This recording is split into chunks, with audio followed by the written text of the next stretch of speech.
The next morning, the sun shines brightly through the windows onto a large central table in a beautiful, ornate room. I've gathered you all in the command center today to say... Whoa, this is really, really fucking nice in here. Why haven't we ever got to use this room before?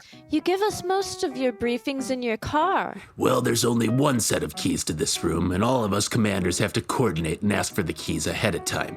And we have a big email thread for it, and sometimes I just forget to do it in advance, and it's a whole thing. It's like a bureaucratic thing, and eventually it's just easier to meet in my car. Also, I know it's pretty early and I did some drinking last night, but if I throw up, it's not because of the drinking. It is because I am a dog, okay? Me too. If I throw up, it's not from the whole bottle of Hypnotic that I snuck into the dance and chugged in the bathroom by myself. It's because I'm a dog. Also, I'm only wearing a towel not because I messed my clothes up already, but because I sincerely thought that a single towel was going to be our new uniform. Does anyone else want to say some excuses for things that haven't happened yet before we begin? If my eyes look like I was up crying all night, it's actually just that I'm getting older and look more like shit than I did yesterday. I have a foot thing, so I have an excuse for that as well. And what's the excuse? I just said my excuse. I have a thing on my foot. No, we're all lying about it. He doesn't get it. He doesn't get it. Let's just keep moving on. As of this moment, we are unable to touch the real mastermind behind Dr. Insane Einstein's work, a one Mr. Bengoshi Akuma. He is not part dog, so we do not have any authority as dog catchers to apprehend him at this time. What we need is time to gather some information and see just what exactly Bengoshi Akuma is planning. We know very little about him. But what we do know is his name, the fact that he has horns, the fact that he is a very famous animal rights lawyer, and exactly where his law office is. Other than that, we got nothing. I just Googled him, and, he's really famous. Also, there's a job opening at his law office for a clerk. In this economy? I hope he staffs up soon. This is an employer's market. No, I was thinking, maybe I could apply for the job. But you're a dog catcher? You'll never make it in that world. What do you know about law? Well, I just think we should spy on him and learn about him is all. Yeah, I'll apply. I know a lot about the law of the jungle. An animal rights lawyer probably does have a lot of cases about the law of the jungle, where many animals live and work. I already applied. I applied before you guys told me not to. You guys are dumber than me, and I wanted to apply and be the person doing it, so I did it. You guys were about to talk and talk until you came up with some stupid plan. Rash is wearing a towel right now, and Rex is throwing up in his sleeve trying to hide it from us. Be that as it may, the law office of a dangerous villain is no place for a rookie dog catcher. Are you sure you're up to the task? Let's just say, when I'm done with them, the defendant will be found guilty. Huh? What does that mean? I guess I meant that Bengoshi is the defendant, and I will prove his guilt, or whatever. While she does that subplot, maybe we could do, a more fun subplot? Rex, are there any wet t-shirt contests in Tokyo that need to be judged by dog catchers?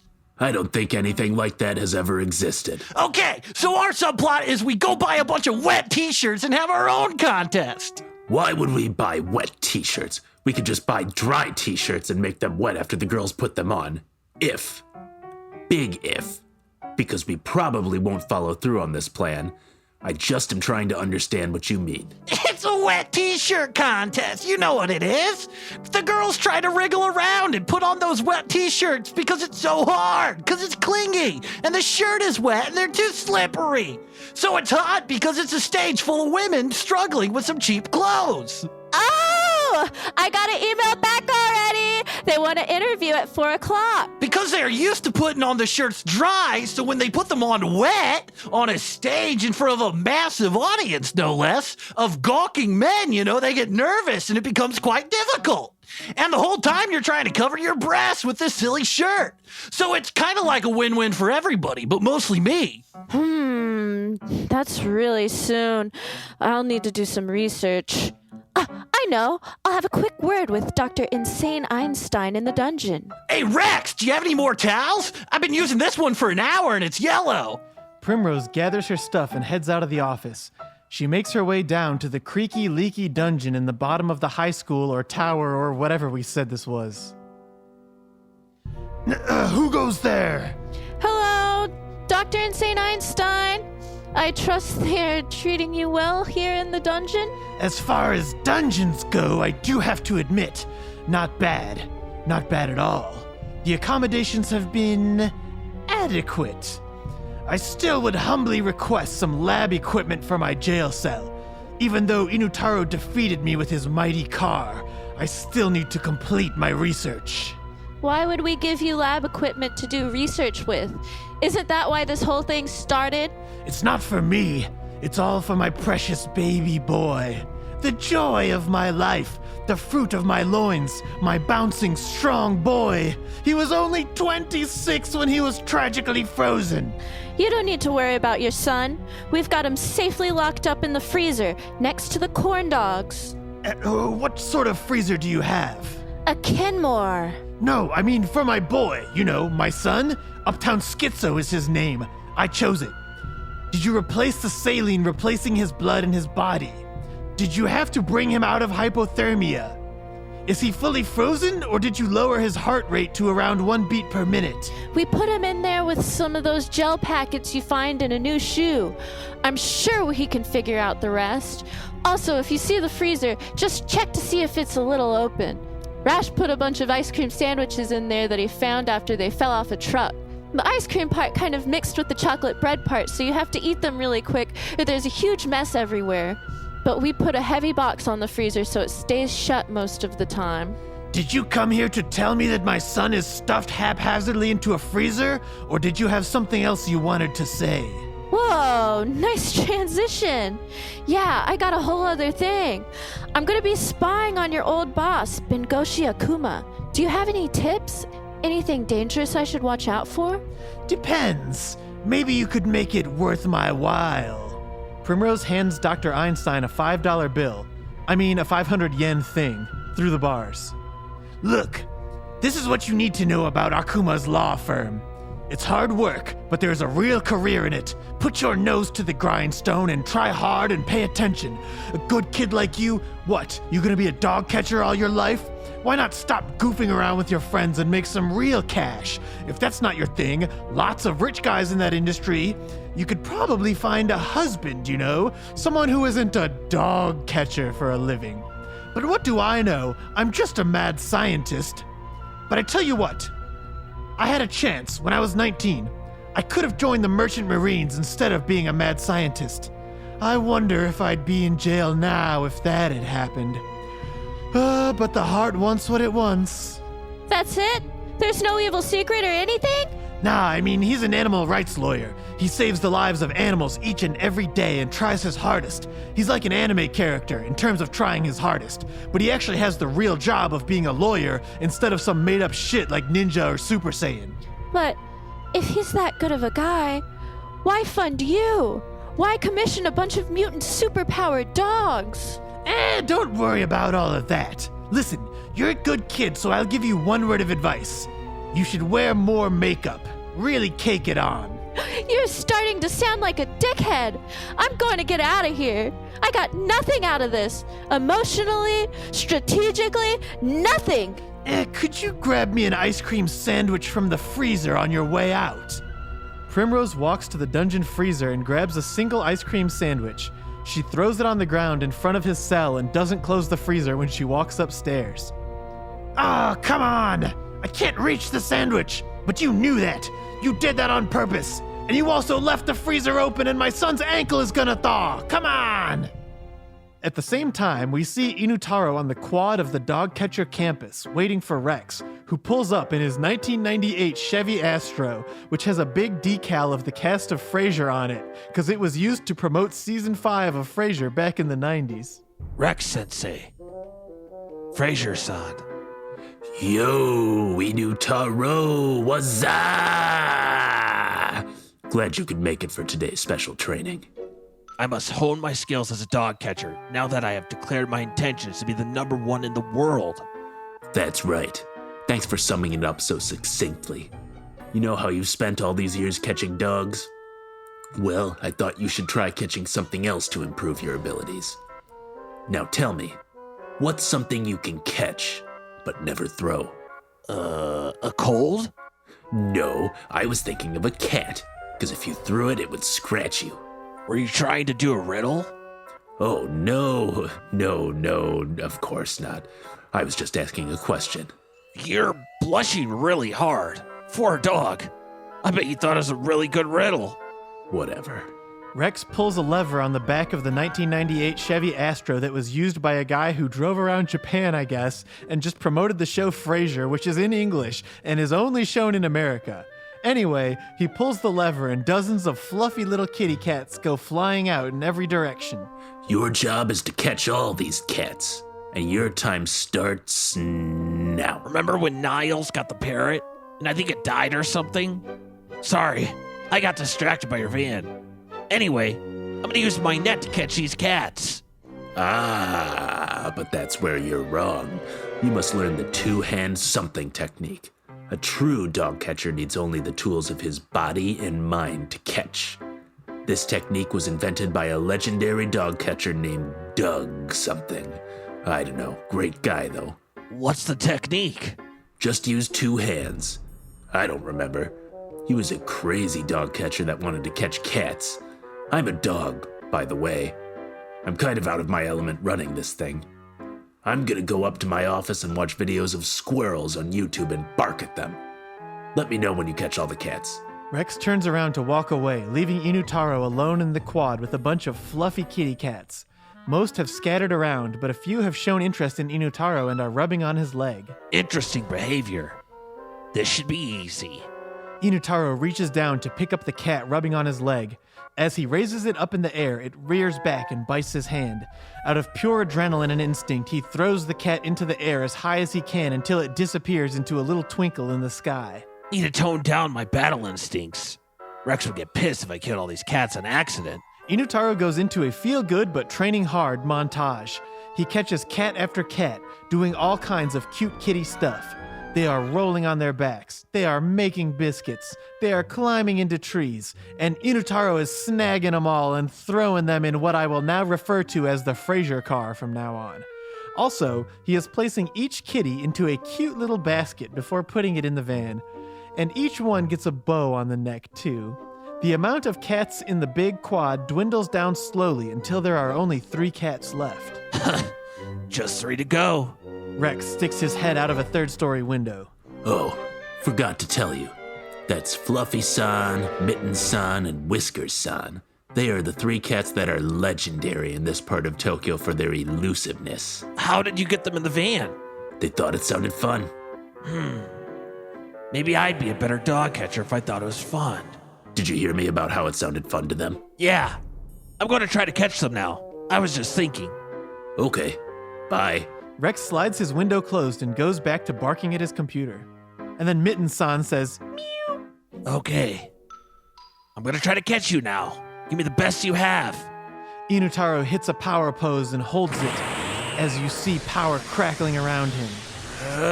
I'm coming for you with everything I've got. The camera zooms in on Inutaro's face and the crazed look he has in his eye. He looks tremendously powerful, and he's doing that thing where as a guy you have that muscle. What's it called? The pectoral muscle. He's doing the thing with his pectoral muscle where it is bouncing up and down. Not sure if he is trying to be intimidating or cool or if it just happens naturally. But Inutaro is gaining a tremendous amount of power. However, Mitten-san and his friends are not threatened. They are licking their paws and yawning. Inutaro dashes toward the cat so quickly that you cannot see him move. He inverts his body upside down and reaches for Mitten-san. His hand seems to hang in mid-air for a moment, and as his fingers clamp down, Mitten-san is already gone. What? Inutaro hits the dirt and rolls to a stop. The cats glance over for a mere moment, but then go back to being cute. Inutaro gets up and dusts himself off and sees blood on his hand. Blood?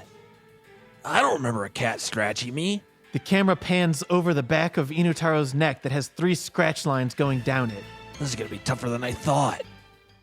Cut to Rash walking inside of a Tokyo clothing store. He immediately walks straight to the counter. I I need 20 wet t-shirts. We have 20 shirts, but you'd have to wet them yourself. I'll take my business elsewhere. Meanwhile, at the law offices of Bengoshi Akuma, Primrose sits down for her interview with the head clerk, Ultima Obachan. Hello and welcome, Primrose. I am the head clerk at this law firm, Ultima Obachan.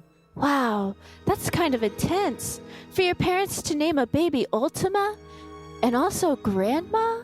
I got picked on a lot for about 70 years, but it all paid off in the end. Anyway, it's okay that I'm intense, because this is an intense firm. Are you sure you have what it takes to compete at this level? Uh-huh, yeah. We will see, young one. We will see. For example, what would you do if an attorney, who is a partner, by the way, asked you for a file on a client? Well, I would use my skills to ascertain the location of the file and promptly place it on the lawyer's desk or their email inbox. We see a split screen that shows Primrose's eyes on the top half and Ultima's eyes on the bottom half, but the line dividing them is tilted at an angle. You know what I mean? Because it seems more action-packed that way. That one was easy, I assure you. Ultima Obachan's white hair begins to flow behind her as if a current of wind has just picked up, and she tightens her grip on her pen. The following questions will not be so easy to parse. Ultima Obachan. She appears to be more than meets the eye. I must be ready. Now, this question pertains to the lawful importation of live dogs into Tokyo. If you are looking at Section 2148 of the Animal Rights Law and all it contained therein, would paragraph 1C apply?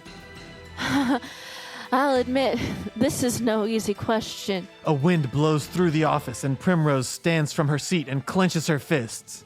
Paragraph 1C shall not apply to the lawful importation of a dog into the city of Tokyo from the British Isles, Australia, Guam, or New Zealand in compliance with the applicable regulations of the city of Tokyo and the other requirements of this section. If the dog is not transported out of the city of Tokyo for purposes of resale at less than 6 months of age. Primrose answers so correctly and so succinctly that a wave of power erupts as she finishes her last word. White-pink energy thrusts forward and knocks papers and books off of Ultima Obachan's desk, tossing them all around the room. Incredible. I've never seen such power from one who has not even become a clerk yet. Go on. I'm ready for the next question. An enormous drop of sweat forms on Ultima Obachan's forehead. This one shows promise. I must ask her the hardest law clerk question of all time. Once upon a time, a law clerk went to court and found a lawyer, a defendant, and an admission of guilt. On the way home, the law clerk came to the bank of a river and rented a boat. But in crossing the river by the boat, the law clerk could carry him only himself and a single one of the people and or items. The lawyer, the defendant, or the admission of guilt. If left unattended together, the lawyer would sue the defendant, or the defendant would sign the admission of guilt. The law clerk's challenge was to carry himself and the people and item to the far bank of the river, leaving each one intact.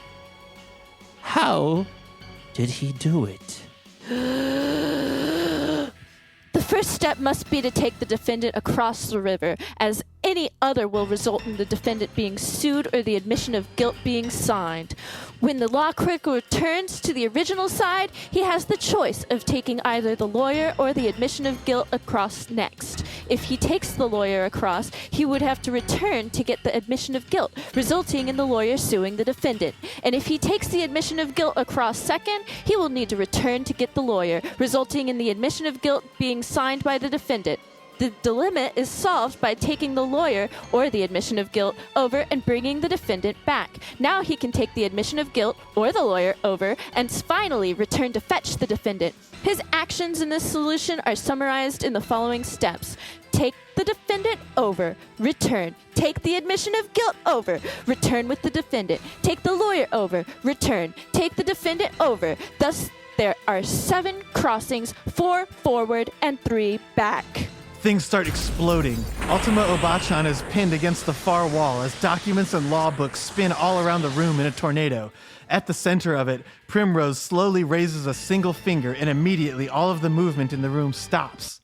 Ultima Obachan straightens her whatever old Japanese women wear and goes to sit down. Well, Miss Primrose, I think I've heard all I need to hear. Do your references check out? Yes, his name is Rex and he's a dog person, so he understands animal rights laws from years of hard living. Sounds good. You can expect to hear from us shortly. Thank you. I'm sorry. Is Mr. Bengoshi Akuma here? I've heard of his work and I'm a big fan. I'm afraid Bengoshi Akuma is unavailable at this moment. He is currently focusing on a special project that requires commitment. Damn. Okay. I understand.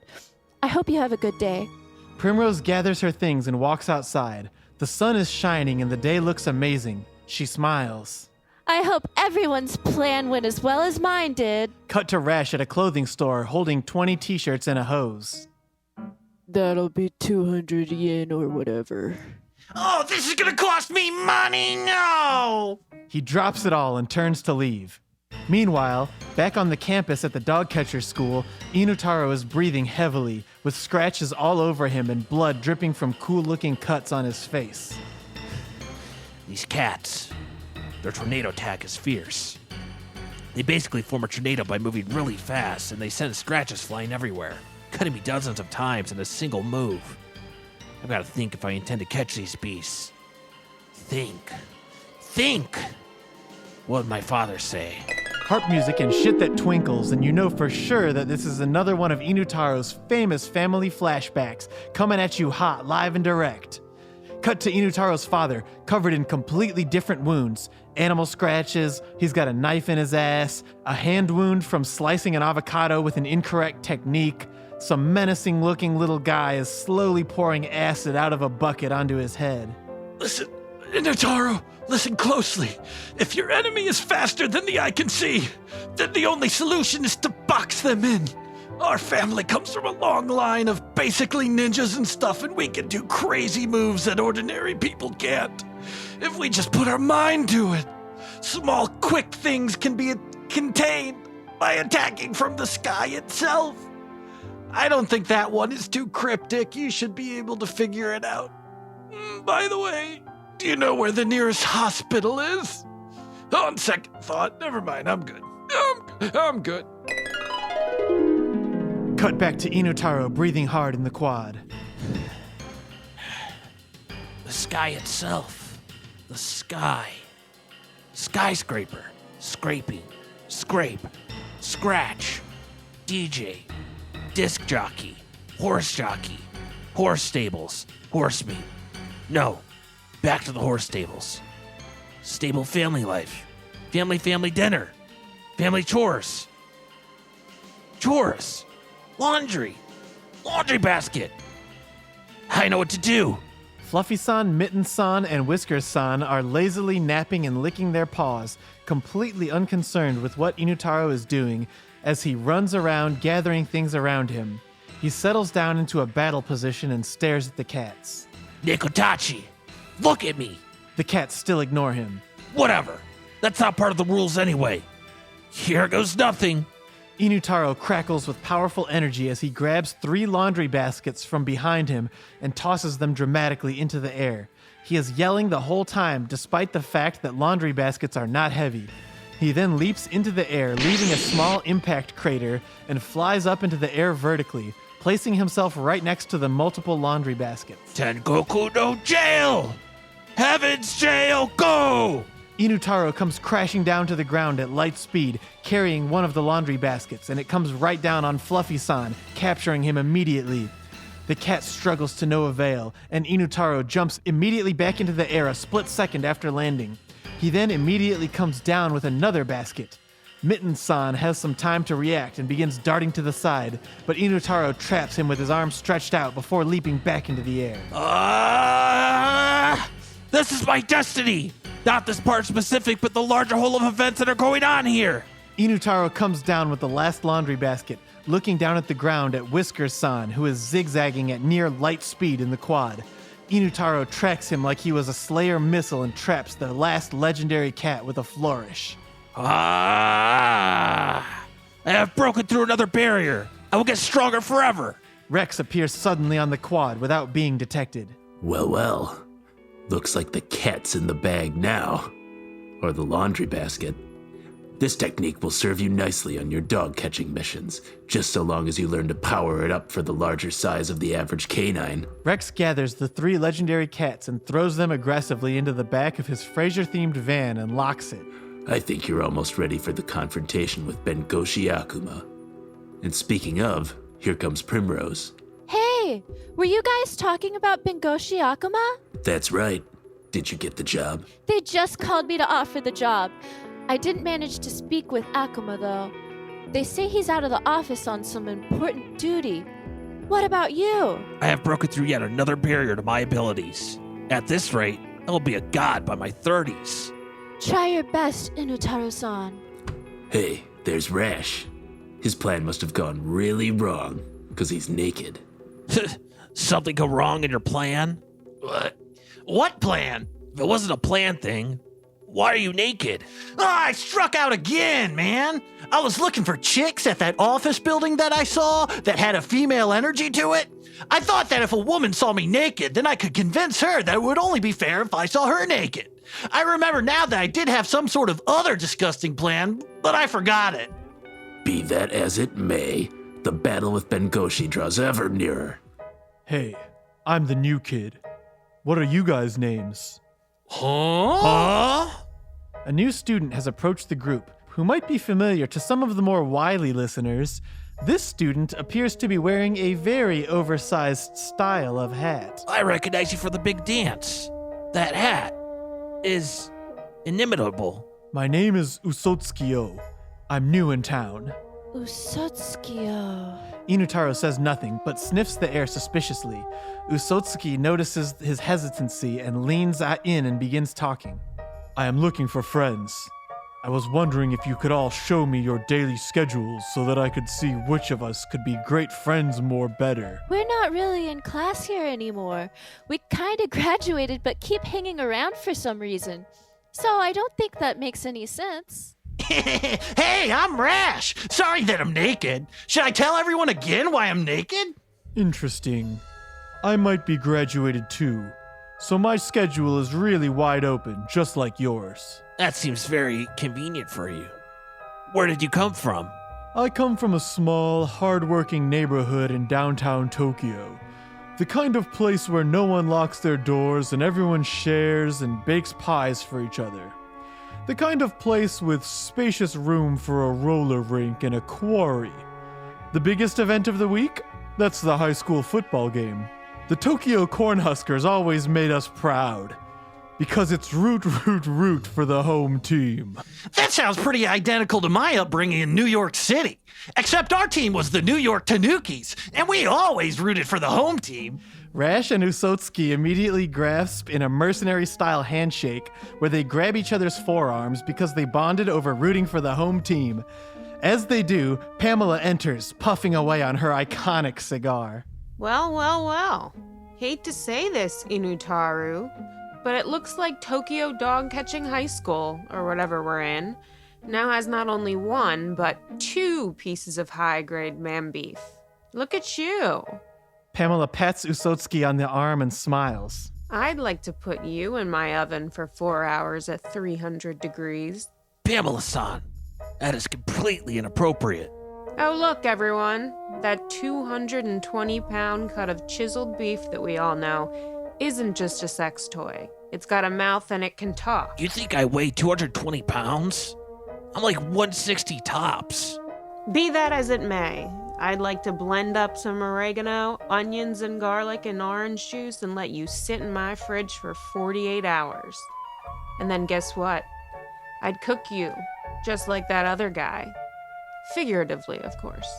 Pamela Chan is so forthright. Hey, Pamela, how's about we ride in your 1970 Plymouth Roadrunner Hemi back to my place and make out on the couch to Jimmy Eat World's Clarity? Why the fuck are you naked right now? We're just monkeys spinning on a rock in space. Hey, by the way, now that you've seen me naked, doesn't it kind of feel like you owe me to let me see you naked? Could you stop grabbing your nuts with both hands when you talk to me? I'd love to stick around and listen to more of these disgusting improprieties, but I have a real job and I must be going. Oh? Where are you working? You've probably never heard of it. It's a fancy law firm in downtown Tokyo. All of the chairs in the office cost like $900 each, and we get free Panera sandwiches for lunch. Wow. And to think I am merely a humble dog catcher and know nothing of that world. Anyway, later, I should get going too. I have some student stuff I gotta do. On the campus. Nah, that sounds about right. For a new student, that he is. A new student with no ulterior motives. Oh yeah, I hate ulterior motives. Anyway, bye-bye. It was great meeting you all, and I hope to learn a lot about you. Why don't I show you around? I hope cigar smoke doesn't bother you. You seem like one of those hot, dumb guys. Cigar smoke doesn't bother me. Heck, you got one of those suckers for me? I like to light 'em up and suck 'em down like push pops. Well, okay, Fred Flintstone. Maybe if you're lucky, I'll let you get the tip in the school smokers lounge. Oh yeah, me and you, we could write a love story for the ages. And this love story, it's a porno. Pamela hooks her arm around Usotsuki's and they walk off together. As they walk away, Inutaro is glaring the entire time at Usotsuki. Primrose watches Inutaro stare at them incredulously. Whoa, you're staring pretty hard, Inutaro. I didn't think that the big man on campus himself could get so jealous of a new guy. No, it isn't that. Something's up with that guy. Oh, please! Stop making stuff up! That was a very average, inconspicuous teenage boy who just happens to be wearing an enormous hat. You could lose a Malaysian plane in there! Pause for 11 to 15 seconds of hard laughter.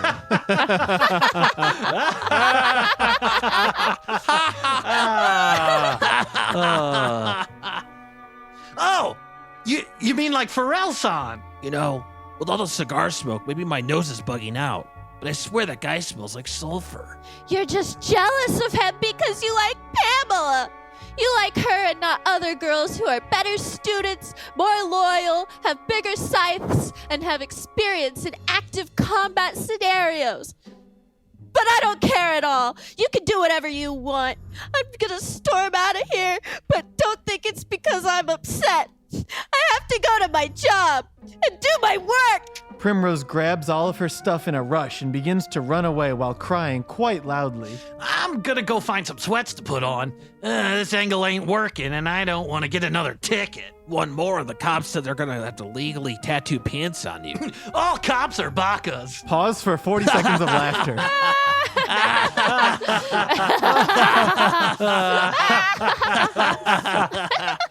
Say, how do we get out of this scene? Cut to Primrose sniffling as she walks through the doors of the law office. Ultima Obachan is there, crocheting a big sweater or whatever it is that old people do when they aren't just watching TV. Oh dear. What's wrong? Tell Obachan. Oh, it's nothing. I was just crying. About what? I have a ton of life experience, and I bet I could help. Well, it's about a guy. Oh, at your age, dearie, say no more.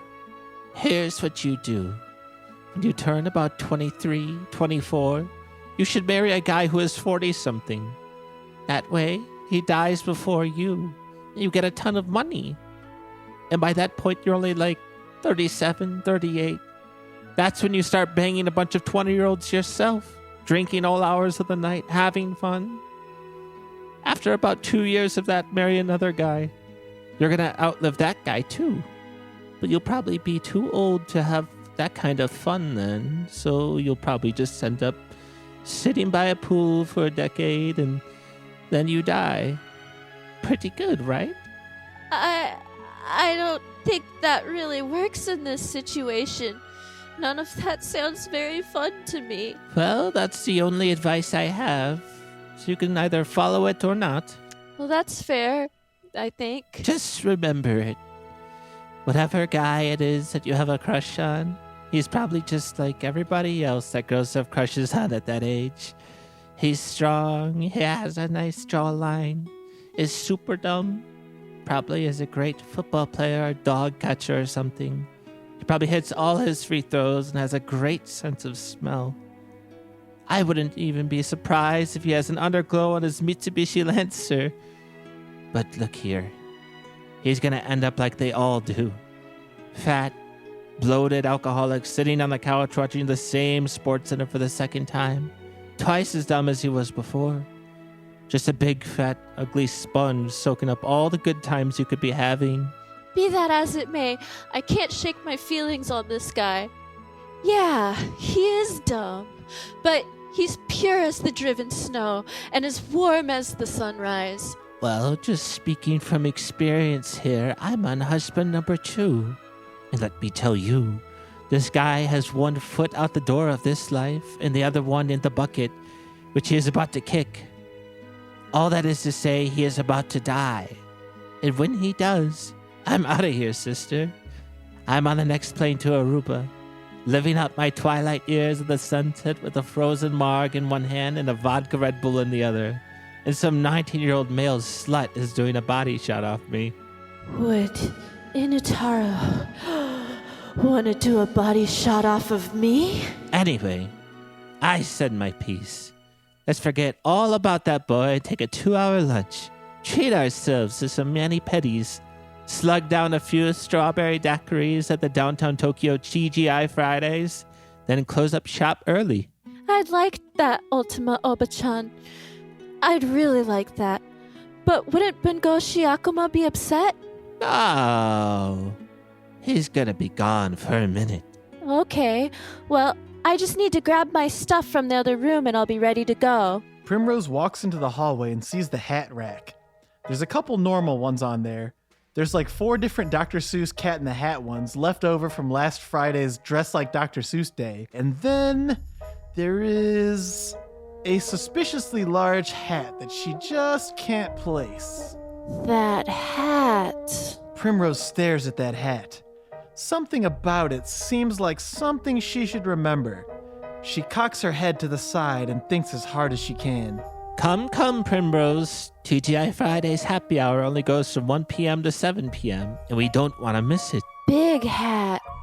I've seen a big hat before. I'm right on the edge of remembering right now as I look at it. Hey, Primrose, let's go. I don't have all day to wait for you to remember a thing about a hat. Stop whatever you're thinking right now. You're probably just thinking about the Jamiroquai Virtual Insanity music video. Even though you're so young, you probably relate to Pharrell's hat more so than Jamiroquai's big hat as a reference towards big hats. Coming, Oba-chan. Primrose turns to leave the room. As she does, she makes one more glance back at the hat to try to remember. Nope, nothing. Primrose walks out of the room, and her and Ultima Oba-chan walk out the front door. Later, we cut to her inside of the TGI Fridays, surrounded by 6 platters of 2-for-1 buffalo chicken crisper dippers, jalapeno corn blasters with mango chutney ranch dipping sauce, and a basket that's just full of bacon. Now, don't you feel better, Primrose? Maybe a little. All right. I know what'll do the trick. Bartender, my friend here needs a 128-ounce extra spicy Bloody Mary with Red Devil cayenne pepper sauce. Wow. That's a very large glass. And that Red Devil hot sauce? Devil? Akuma? Big glass. Big hat. Wait a minute. Big hat? Devil? Lawyer? New kid in school. Hat? Devil? Horns? That big hat belongs to... I've got to warn the others! Primrose gets up in a hurry to leave. You young people, you're always in a rush. I'm sorry, Oba-chan. I have to leave. My friends are in danger. I understand. Go, my child. Primrose sprints out the door. As she leaves, a waiter arrives with 6 shots on a tray. Young people need to learn to calm down and enjoy the life around them. Ultima Obachan takes 6 shots in a row as fast as she can. Cut to Rash and Inutaro on the roof of the Tokyo Dogcatcher High School. So, back in my country, this is basically how we like to drink Budweisers. You jam a key into the side of the can, and then you pop the top, and you drink it really fast before it spills. Budweiser? Budweiser's like a barn beer. It's like an outdoors beer for if you're rowing or working out or standing around a fire. When you go to a bar, it's different. At a bar, you order these cool little shots. Little shots at a bar? Yeah, porn star shots, slippery nipples, blowjob shots. A lot of them involve whipped cream. You got your lemon drops, your split legs, your Jaeger bombs, and your woo-woo shots. Basically, if I'm on the town, I just need a shot that I want to fuck. You drink whipped cream with alcohol? Girls seem to like it. But when you're hanging out outside or trespassing or whatever we're doing, Budweiser is the beer of choice for a regular American man. Budweiser-sama, I hope to do your beer justice in the matter that I drink it. Yeah, watch me. Get your key and shove it in the can wherever you want. That's the beauty of it. And get ready, because it's going to blast all over. Okay, I will do my best. Hey guys, I thought I heard you up here. Whoa, it's a new guy. What do you want? Well, I was just wondering if you'd sign my yearbook. Shouldn't you be asking Pamela to sign your yearbook? I wanted to get away from Pamela for a second. She's really aggressive with her fingers, and her car smells like a VFW Lodge. Okay, man. Well, we were about to shotgun these Bud Diesels. You want to take a rip? You got Bud Heavy? Tuckers? Here? I mean, I don't have any nicknames for that beer. I've never had a beer before because I am pretending to be a high school student. There was something really weird about what he just said, but I can't place it. Tuckers? He calls them Tuckers? Huh? Anyway, yeah, my mom sent me a 30 rack and a care package from New York City, but it's illegal to send beer into Japan, so she had to hide it inside of a really big book. Wow, your mom sounds really stupid, but drinking beer sounds cool. Let me see how it's done. Yeah, Taro was about to try it for the first time. Go ahead, man. Inutaro reaches into his pocket and grabs the keys to his Lancer. All of my training has been for this. He thrusts the key into the Budweiser can, then pops the top, but the powerful propulsion of the beer flying out of the can knocks it loose from his grip and sends the can careening across the roof, bouncing off the concrete, then flying up and knocking off Usotsukio's very big hat. We now see that he has 2 devil horns protruding from his head. Oh! That's right. It was me all along, Bengoshi Akuma. And I have tried Budweiser, and I think it sucks, 'cause I'm an adult and I drink like, I don't know, Suntory whiskey or something. Rash points his gun at Akuma. Hey, take what you said about Budweiser back right fucking now or I'll blow your brains all over fucking Tokyo! I will have my fucking satisfaction! I can't believe I dropped that beer. If I can't hold on to a beer in a high-pressure situation, how can I save my friends in battle? Oh, I don't think you'll be saving anyone anytime soon. You see, my plan is nearly complete. Oh, fuck. You've had a plan this whole time. We haven't had any plans at all. I got a plan. Let's fucking spread his brain across some fucking toast and eat it. Wait, He lowers Rash's gun. we can't kill him. We only have a license to kill dogs, or those who aid and abet bad dogs. But as a lawyer, he keeps an airtight defense around him, legally speaking. Oh, I get it. If we do it, we must be in international waters. Yeah, but I've got a feeling that right now, we're in hot water, because this guy means business. It would be easy for me to kill you right now. However, I have some important business to attend to, and if I spend 45 seconds killing you, I will be 45 seconds late for that, and it'll reflect poorly on me, as a guy who is usually very punctual. So I think I will just kill you another time. Akuma! I'm coming for you! Suna no Jutsu! Rash and Akuma simultaneously throw sand in each other's eyes from the pockets of their sweatpants. They're evenly matched. Oh, fuck! Did I get him? Akuma brushing the sand from his eyes. Ah, you stole my move. Be that as it may, I was hoping you wouldn't see the full extent of my abilities yet, but it appears I have no choice. Bengoshi Akuma suddenly sprouts black scaly wings from his back. He leaps into the air and starts flying off into the sunset. You haven't seen the last of me, Inutaro. We will fight again. Hey, you didn't fight him! You fought me! Yeah, but you get the gist of it. You get what I was saying. Don't test me. Whatever. I'm going to my secret base now. Next time I see you, I will kill you. Just as Akuma flies off, Primrose comes running up the stairs to the rooftop. Rash! Inutaro! I saw Budweiser dripping from the roof and figured you must be up here. Oh, honestly, we're not even buzzed. Be that as it may, I have an important discovery to share. The mild-mannered student Usotsuki is actually... Bengoshi Akuma. We know. But how? He just left, but not after telling us about his plan. Plan? Well, he didn't say any details. He just said he has some kind of plan. That bastard!